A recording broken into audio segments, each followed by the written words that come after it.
என் ஹஸ்பண்ட்க்கு வந்து தலைவலி காய்ச்சல் இருமல் இருக்கு. ஸோ அவங்களுக்கு ஈஸியாக ஒரு சிக்கன் சூப் எப்படி செஞ்சு கொடுக்கலாம் அப்படின்னு சொல்லி உங்களுக்கு நான் காமிக்கிறேன். வாங்க இன்க்ரீடியன்ஸ் பார்க்கலாம்.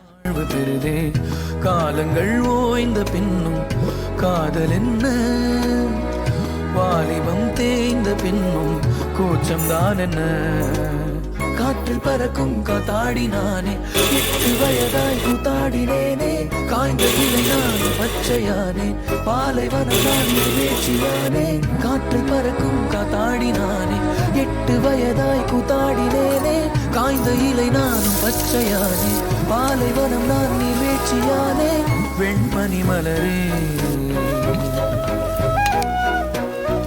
உன்னிரு விழியா. எப்படி வந்து பைக்கில் நீ காரில் அப்போ நான் ஃபாலோ பண்ணட்டுமா? பைக்கே போகலாமே.